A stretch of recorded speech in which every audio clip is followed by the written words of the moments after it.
සූදාසනක් ඔයාලට අද අපි පෙන්වන්නේ තවත් එක්තරා ෆ්ලඩින් උනත් මේ තියෙන්නේ මේක අපේ ගේ ළඟ මේ පොඩි ස්ලොප් එක අපේ ගේ දැට්ට එන තැන ඉතින් මේක යන්න බෑ රේස් කරලා ක්ලච් එක අල්ලලා පොඩ්ඩක් ගේමක් ගහලා යන්න ඕනේ නිකන් බැන්ඩිට් වගේ අපි බලමු මේක කොහමද යන්නේ කියලා ඔයාලා බලා ගන්න උනන් දැන් මම ඔයාලට පෙන්නන්නම් මේක කොහමද යන්නේ කියලා මම අපි ස්ටාර්ට් කරලා බලමු දැන් පෙන්නන්න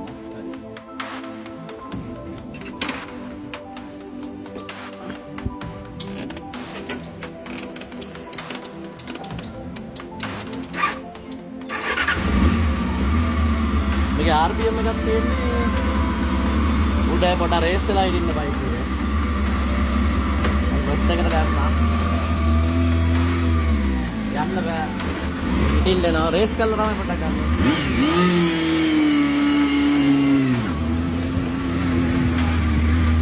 තන්දි ගන්නවා. ස්ලෝ කරොත් යන්න බෑ. ඉන්න බයික් එකේ ඔච්චර කරත් යන්නේ නෑ මේ ගහ ඉන්න බයික් එක. ඇස්ලට අල්ලලා තියෙන පුල් නේ පුල් අල්ලලා තියෙන ඇස්ලට ඉරක පාරු ගොත් නම් කොහමත් යන්න බෑ මේ සෙකන්ඩ් නැම්මොත් බයික් එකේ මිටිනවා හන්දේ කෙලින්ම ඉන්න සෙකන්ඩ් එක දැම්මා යාය අපිට මේක නියුට්‍රල් කරලා තමයි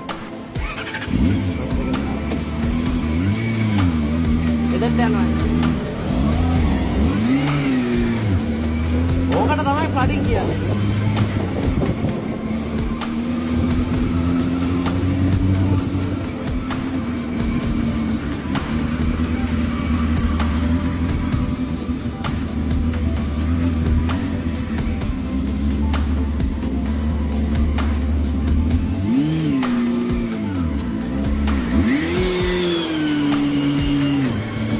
අදලා දුන්නොත් ගන්න පුළුවන්.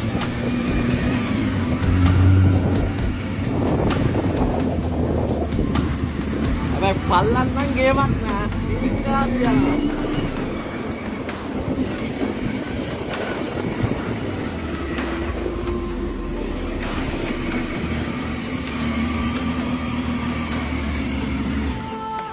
ඉතින් අපි හදන්න යන්නේ.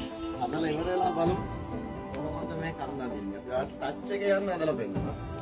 ඉතින් කඩින් හදනවා කියන්නේ අපිට හරි සිම්පල්. මොකද බෙන්ඩිට් එකේ තියරියම තමයි මෙයාටත් යන්නේ. මේක ටච් හදනවා කියන එක අත්‍තරම උන්ට යන්නේ. Simple case. බෙන්ඩිට් හදනවා නම් මේක ගේමක් නෑ. ඒ වුණත් ඉවරයි. වැටලා වුණා.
Hello.